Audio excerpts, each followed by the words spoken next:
आज हम पढ़ने जा रहे हैं फ्रिक्शन के एमसीक्यूज के बारे में, जो कि क्लास 8 के 12 चैप्टर का है। तो देखते हैं यहाँ पे क्वेश्चन फर्स्ट में क्या पूछा है। A boy runs his toy car on dry marble floor, wet marble floor, newspaper and towel spread on the floor. The force of friction acting on the car on different surfaces in increasing order will be. तो यहाँ पे हमें बताना है कि जो force of friction है किस में ज़्यादा लगेगा और किस में कम लगेगा, वो हमें यहाँ पे इंक्रीजिंग ऑर्डर में लगाना है। अब यहाँ पे इंक्रीजिंग ऑर्डर की बात हो रही है तो सबसे कम, फिर उससे ज़्यादा, फिर उससे ज़्यादा। तो यहाँ पे पहले ऑप्शन बोला है wet marble floor, dry marble floor, newspaper और टॉवल। तो ये वाला ऑप्शन हमारा यहाँ पे क्या होगा, सही होगा, क्योंकि वेट मार्बल फ्लोर पे यहाँ पे क्या होगा, सबसे कम फ्रिक्शन लगेगा, उससे ज़्यादा ड्राई मार्बल फ्लोर पे लगेगा, उससे ज़्यादा न्यूज़पेपर पे लगेगा और सबसे ज़्यादा टॉवल पे लगेगा, क्योंकि टॉवल पे बहुत सारी इरेगुलरिटीज होती है जहाँ पे फोर्स ऑफ फ्रिक्शन यहाँ पे क्या होता है, ज़्यादा लगता है। तो इसका यहाँ पे क्या होगा, ए ऑप्शन सही होगा और बाकी ऑप्शन यहाँ पे क्या होंगे, रॉन्ग होंगे। तो देखते हैं यहाँ पे क्वेश्चन नंबर सेकंड में क्या पूछा है। 4 children were asked to arrange forces due to rolling, static and sliding friction in a decreasing order. The correct arrangement is. तो हमें यहाँ पे रोलिंग, स्टैटिक और स्लाइडिंग, यहाँ पे हमें 3 टाइप के फ्रिक्शन दे रखे हैं और हमें इनको अरेंज करना है किसमें, डिक्रीजिंग ऑर्डर में करना है। तो सबसे पहले हमें यहाँ पे कौन सा ऑप्शन बताना पड़ेगा डिक्रीजिंग ऑर्डर के लिए, कि जिसमें सबसे ज्यादा हमारा क्या लगेगा, फोर्स ऑफ फ्रिक्शन लगेगा। तो फोर्स ऑफ फ्रिक्शन हमारा सबसे ज्यादा किस में लगेगा, स्टैटिक में लगेगा। स्टैटिक में होता क्या है, स्टैटिक में जो ऑब्जेक्ट होता है वो रेस्ट में होता है, और जब कोई भी ऑब्जेक्ट रेस्ट में होता है तो उसमें फोर्स ज्यादा लगता है, तो यहाँ पे फोर्स ऑफ फ्रिक्शन भी ज्यादा लगेगा। उसके बाद स्लाइडिंग फ्रिक्शन, उसके बाद सबसे कम जो लगता है वो रोलिंग फ्रिक्शन में लगता है। तो सबसे ज्यादा यहाँ पे क्या होगा, सी ऑप्शन यहाँ पे सही होगा, जिसमें स्टैटिक पहले दे रखा है, फिर बाद में स्लाइडिंग, फिर रोलिंग, क्योंकि हमें यहाँ पे डिक्रीजिंग ऑर्डर में लगाना था और डिक्रीजिंग ऑर्डर में सबसे ज्यादा सबसे पहले आता है। तो यहाँ पे सी ऑप्शन हमारा सही होगा। अब देखते हैं यहाँ पे नेक्स्ट क्वेश्चन। तो देखते हैं यहाँ पे क्वेश्चन नंबर थर्ड में क्या पूछा है। A big wooden box is being pushed on the ground from east to west direction. The force of friction due to ground will act on this box towards. तो यहाँ पे एक बड़ा सा वुडन बॉक्स है और इसको पुश कर रहे हैं कहाँ पे, ईस्ट से वेस्ट डायरेक्शन में। तो फोर्स ऑफ फ्रिक्शन हमारी कौन सी डायरेक्शन पे लगेगा वो हमें यहाँ पे बताना है। North direction, south direction, east direction या वेस्ट डायरेक्शन। तो इसका सही ऑप्शन हमारा सी होगा, ईस्ट डायरेक्शन, क्योंकि जो हमारा फोर्स ऑफ फ्रिक्शन है वो हमेशा हमारा किस में लगता है, अपोजिट डायरेक्शन में लगता है। तो जो हमारी ऑब्जेक्ट है वो वेस्ट डायरेक्शन में मूव कर रही है, बट फोर्स ऑफ फ्रिक्शन हमारा यहाँ पे क्या लगेगा, अपोजिट डायरेक्शन में लगेगा। तो इसका ईस्ट डायरेक्शन हमारा सही होगा। देखते हैं यहाँ पे क्वेश्चन नंबर 4 में क्या पूछा है। A spring balance can be use to measure. तो स्प्रिंग बैलेंस जो होता है वो किस लिए यहाँ पे मेजर के लिए काम आता है, वो हमें यहाँ पे बताना है। मास के लिए, force acting on an object, density of an object या वेट ऑफ एन ऑब्जेक्ट। तो यहाँ पे 2 ऑप्शन हमारे सही होंगे, जो कि यहाँ पे क्या होगा हमारा बी, जो कि यहाँ पे फोर्स के लिए यूज होता है और वेट मेजर के लिए यूज होता है, और इसका डी ऑप्शन यहाँ पे सही होगा। और ये दोनों ऑप्शन हमारे इसके सी ऑप्शन में सही आ रहे हैं, तो बी एंड डी हमारा ये सी ऑप्शन सही होगा। अब देखते हैं यहाँ पे नेक्स्ट क्वेश्चन। तो देखते हैं यहाँ पे क्वेश्चन नंबर 5 में क्या पूछा है। The friction between two surfaces does not depend on one of the following. तो यहाँ पे फ्रिक्शन 2 सरफेस के बीच में लग रहा है और कौन से फैक्टर पे वो डिपेंड नहीं करेगा वो हमें यहाँ पे बताना है।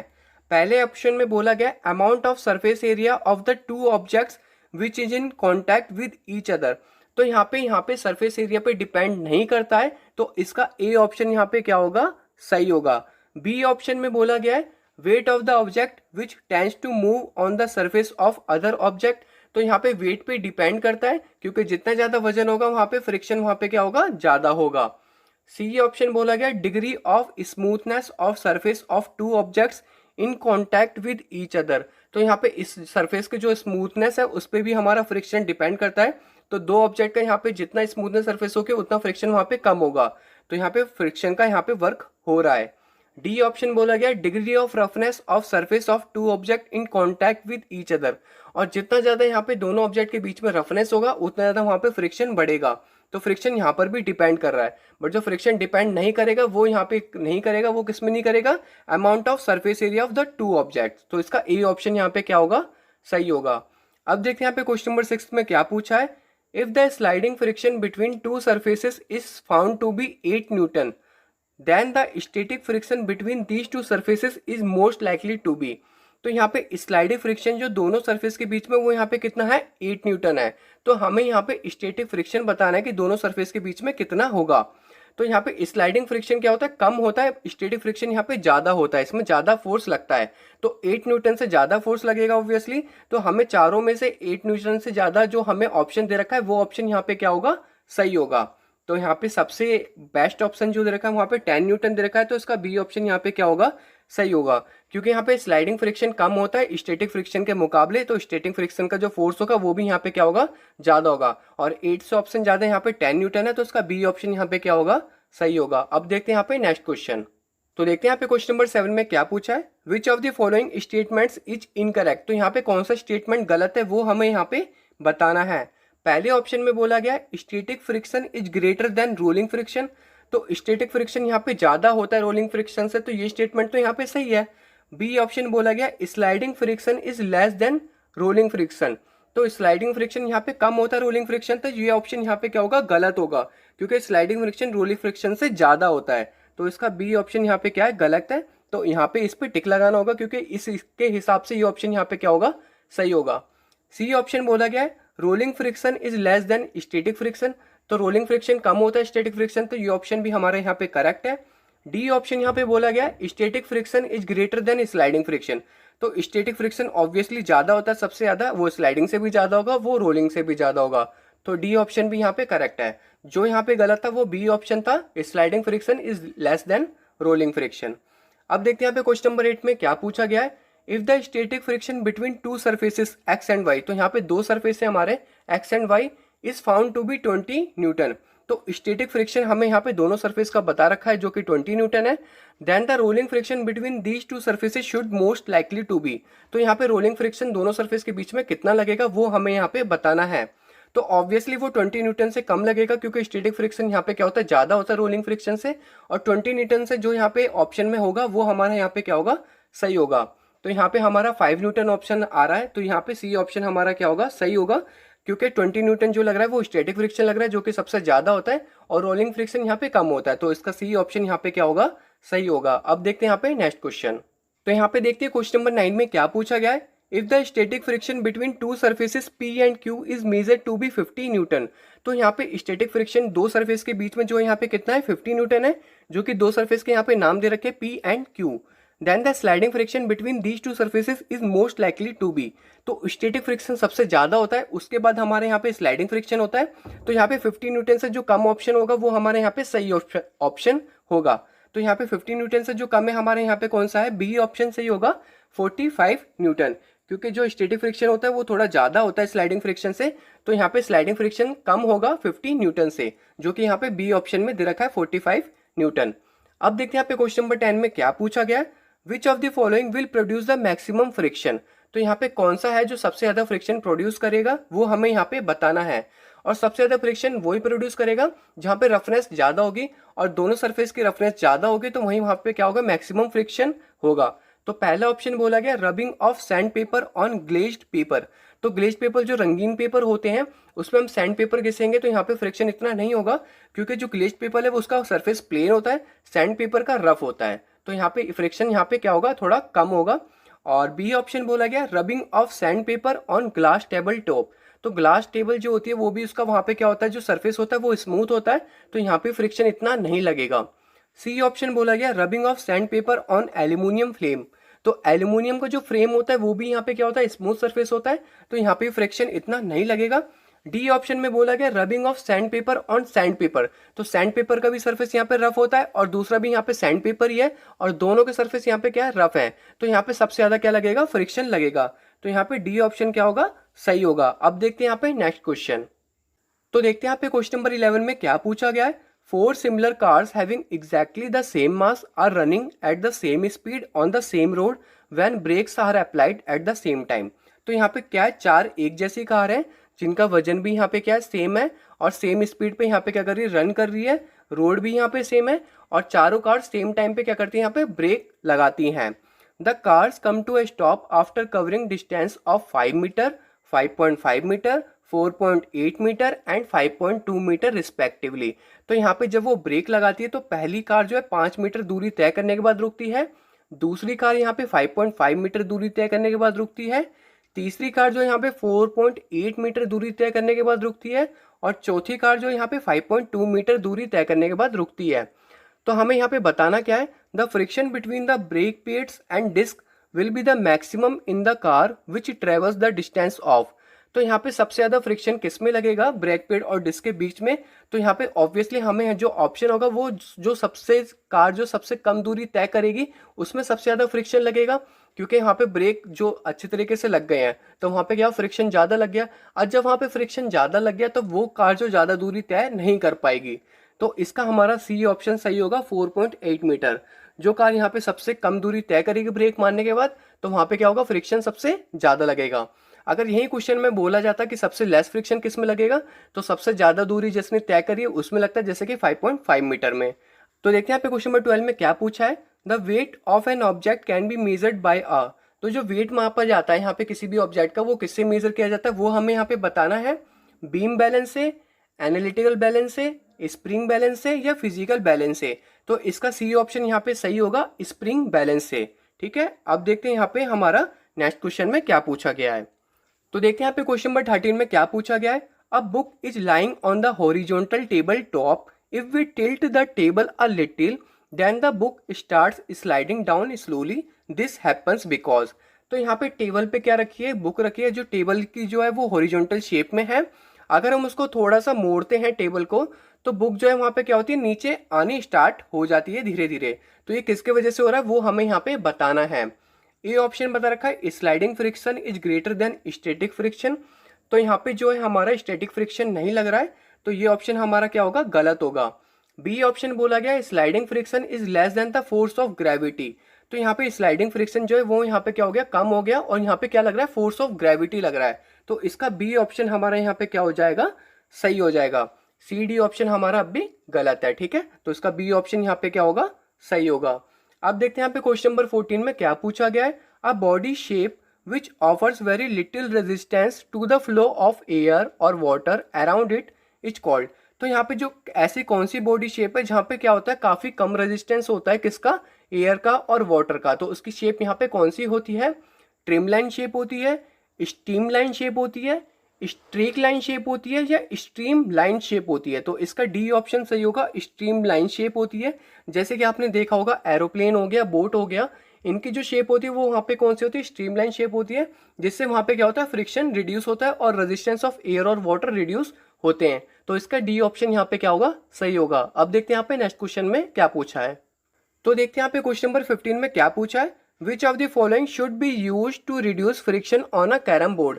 जब हम यहाँ पे कैरम बोर्ड खोलते हैं तो यहाँ पे कौन सी चीज यूज करें जिससे यहाँ पे क्या होगा, फ्रिक्शन कम हो जाए, lubricating oil, dry lubricant, layer of grease या बॉल बियरिंग। तो इसका जो हमारा ऑप्शन होगा, बी ऑप्शन सही होगा, अ ड्राई लुब्रिकेंट। और ड्राई लुब्रिकेंट में हमारे यहाँ पे क्या आ जाता है, पाउडर आ जाता है, और पाउडर यूज करने पे यहाँ पे क्या होता है, फ्रिक्शन रिड्यूस हो जाता है और हम कैरम बोर्ड आराम से खेल पाते हैं। अब देखते हैं यहाँ पे क्वेश्चन नंबर 16 में क्या पूछा गया है, which of the following does not have a streamline shape. Streamline shape वो होती है जो आगे से नुकीली होती है, बट यहाँ पे हमें बताना है कौन सी ऐसी बॉडी शेप है जो यहाँ पे आगे से नुकीली नहीं होती है। एरोप्लेन की तो होती है, बोट की भी होती है और बर्ड की भी होती है। जिसकी नहीं होती वो हमारा बस है, बस की जो शेप होती है वो कुबॉइड शेप होती है, ना कि स्ट्रीमलाइन होती है। तो इसका डी ऑप्शन यहाँ पे क्या होगा, सही होगा। अब देखते हैं यहाँ पे नेक्स्ट क्वेश्चन। तो देखते हैं यहाँ पे क्वेश्चन नंबर 17 में क्या पूछा है, the frictional force exerted by a fluid is called. तो जो फ्रिक्शनल फोर्स एक्सर्ट करता है फ्लूइड में वो कौन सा करता है, वो हमें बताना है, ब्रैग, ड्रैब, ड्रैग या ट्रेड। तो इसका सी ऑप्शन हमारे यहाँ पे क्या होगा, सही होगा, ड्रैग। जो यहाँ पे फ्रिक्शनल फोर्स फ्लूइड में एक्सर्ट करता है वो कौन सा होता है, वो होता है हमारा ड्रैग। ठीक है, तो देखते हैं यहाँ पे क्वेश्चन नंबर 18 में क्या पूछा गया है, a person has applied some mustard oil on his hand. तो एक पर्सन है, उसने अपने हाथ में क्या करा है, सरसों का तेल लगाया। Which of the following objects will become most difficult for him to hold in his hand. तो यहाँ पे कौन सा ऐसा चीज है जो उसको हाथ में पकड़ने में परेशानी होगी, वो हमें यहाँ पे बताना है। पहला ऑप्शन दे रखा है अर्थन कप, जिसे यहाँ पे कुल्हड़ बोलते हैं, जो मिट्टी का यहाँ पे होता है जिसमें चाय पीते हैं।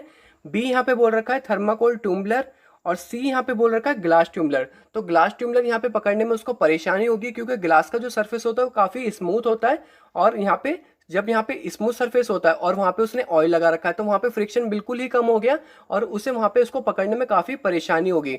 तो इसका सी ऑप्शन यहाँ पे सही होगा, ग्लास ट्यूम्बलर। अब देखते हैं यहाँ पे नेक्स्ट क्वेश्चन में क्या पूछा है। तो देखते हैं यहाँ पे क्वेश्चन नंबर 19 में क्या पूछा है। Ball bearing is a device which usually converts. तो बॉल बियरिंग क्या होते हैं, जो साइकिल्स में लगते हैं, जो फैंस में लगते हैं, जहाँ पे क्या होता है फ्रिक्शन रिड्यूस करने के लिए लगाया जाता है। तो वहाँ पे कौन सा ऑप्शन यहाँ पे सही होगा वो हमें यहाँ पे बताना है। Rolling friction into sliding friction, तो ये तो हमारा गलत है क्योंकि वो रोलिंग खुद ही कर रहा है वो। बी ऑप्शन यहाँ पे static friction into sliding friction, तो ये भी हमारा गलत है। सी ऑप्शन बोला गया sliding friction into rolling friction, तो सी ऑप्शन यहाँ पे क्या होगा सही होगा क्योंकि वहां पे क्या कर रहा है वो रोलिंग फ्रिक्शन में चेंज हो रहा है। डी ऑप्शन भी हमारे यहाँ पे गलत होगा जो कि बोल रखा है rolling friction into static friction, तो इसका सी ऑप्शन यहाँ पे सही होगा sliding friction into rolling friction, क्योंकि बॉल बियरिंग वहां पे क्या कर रहा है रोलिंग में चेंज हो रहा है। अब देखते हैं यहाँ पे क्वेश्चन नंबर 20 में क्या पूछा है। To sharpen the blade of a knife by rubbing it against a surface which of the following will most suitable. तो यहाँ पे जो नाइफ है उसको हमें कौन सी सरफेस पे रब करना चाहिए जो कि काफी सुटेबल हो सकता है। स्टोन पे करना चाहिए, प्लास्टिक ब्लॉक पे करना चाहिए, वुडन ब्लॉक पे करना चाहिए, या ग्लास ब्लॉक पे करना चाहिए। तो इसका हमारा जो ऑप्शन सही होगा वो ए ऑप्शन सही होगा, स्टोन पे।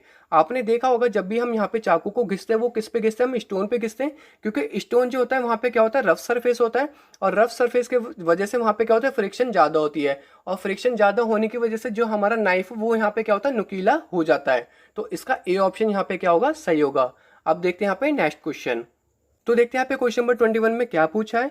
If we apply oil on door hinges the friction will. तो अगर हम यहाँ पे डोर के जॉइंट्स में ऑयल लगाते हैं तो फ्रिक्शन वहां पे क्या होता है, इंक्रीज होता है, डिक्रीज होता है, disappear altogether, will remain unchanged. तो वहां पे ऑब्वियसली फ्रिक्शन क्या होगा कम होगा, तो इसका बी ऑप्शन यहाँ पे क्या होगा सही होगा, डिक्रीज। तो देखते हैं यहाँ पे क्वेश्चन नंबर 22 में क्या पूछा है। Which of the following statements is incorrect. तो यहाँ पे कौन सा स्टेटमेंट गलत है वो हमें यहाँ पे बताना है। ए ऑप्शन यहाँ पे दे रखा है friction acts on a ball rolling along the ground. अगर हम यहाँ पे बॉल को रोल करते हैं ग्राउंड में और कुछ देर बाद वो रुक जाता है तो वहां पे फ्रिक्शन लगता है, तो ये ऑप्शन तो हमारा सही है। बी ऑप्शन बोल रखा है friction acts on a boat moving on water. अगर यहाँ पे बोट मूव कर रही है वाटर पे तो वहां पे भी फ्रिक्शन लग रहा है, तो ये भी ऑप्शन यहाँ पे क्या होगा सही होगा। सी ऑप्शन बोल रखा है friction acts on a bicycle moving on a smooth road. अगर हम रोड पे बाईसाइकिल को पैडल जब तक मारते हैं जब तक वो हमारे क्या होते हैं वो मूव करती है, और जैसे ही हमने पैडल मारना रोक दिया तो थोड़ी देर बाद हमारी साइकिल क्या होती है रुक जाती है, किस कारण, फ्रिक्शन के कारण। तो ये ऑप्शन भी हमारा सही है। डी ऑप्शन बोला है friction does not act on a ball moving through air. अगर हम बॉल को हवा में फेंकते हैं तो यहाँ पे फ्रिक्शन काम नहीं करता, तो ये ऑप्शन तो उसने गलत दे रखा है, तो इसका डी ऑप्शन यहाँ पे क्या होगा सही होगा, क्योंकि हवा में भी फ्रिक्शन लगता है। ठीक है, अब देखते हैं यहाँ पे नेक्स्ट क्वेश्चन।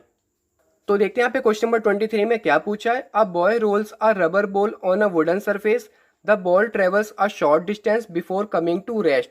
तो यहाँ पे एक लड़का है वो यहाँ पे क्या करता है वुडन सरफेस पे एक रबर बॉल को यहाँ पे रोल करवाता है, बट जो बॉल को रोल करवाता है वो कुछ देर बाद वहां पे क्या होती है रुक जाती है। तो अब वो यहाँ पे ऐसा क्या करे जो बॉल को रोल करवाए और काफी लंबी दूरी तय करे। तो इसके लिए यहाँ पे हमें चार ऑप्शन दे रखा है।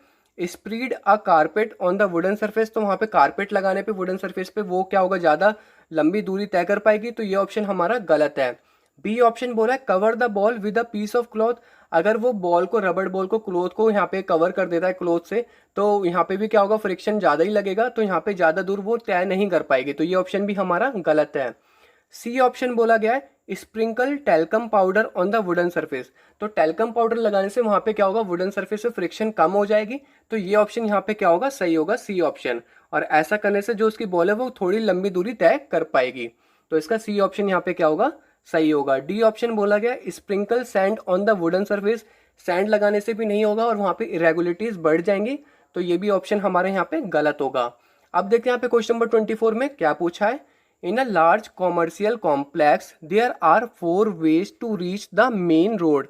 तो यहाँ पे एक बहुत बड़ा कॉम्प्लेक्स मॉल है और वहाँ पे 4 रास्ते हैं मेन रोड पर पहुँचने के लिए। One of the path has loose soil, the second one is laid with polished marble, the third is laid with bricks and the fourth has gravel surface. जो पहला रास्ता है वहाँ पे क्या है जो मिट्टी काफी लूज है, जो दूसरा रास्ता है वहाँ पे पॉलिश्ड मार्बल है, और जो तीसरा रास्ता है वहाँ पे क्या है ईंटें लगी हुई हैं, ब्रिक्स लगी हुई हैं, और चौथा रास्ता जहाँ पे ग्रेवल है जहाँ पे रोडी पत्थर है। तो यहाँ पे क्या हो रही है काफी बारिश हो रही है, it is raining heavily and Paheli wishes to reach the main road. और यहाँ पे बारिश भी काफी तेज हो रही है और पहेली को यहाँ पे मेन रोड पे जाना है। The path on which she is least likely to slip is. तो उसे ऐसा कौन से रास्ते पे जाना पड़ेगा जो वहां पे स्लिप करके गिरे ना। तो पहला ऑप्शन दे रखा है loose soil, B polished marble, C bricks या डी ग्रेवल। तो ऑब्वियसली उसको ग्रेवल पे चलना पड़ेगा, और ग्रेवल पे चलने पे वहां पे क्या होगा, फ्रिक्शन जो है वहां पे क्या होगा, ज्यादा होगा, और फ्रिक्शन ज्यादा होने की वजह से वो इजिली वो पाथ को कवर कर पाएगी बारिश में भी। तो इसका डी ऑप्शन सही होगा, ग्रेवल। होप आपको सारे एमसीक्यू समझ में आए होंगे। Thanks for watching.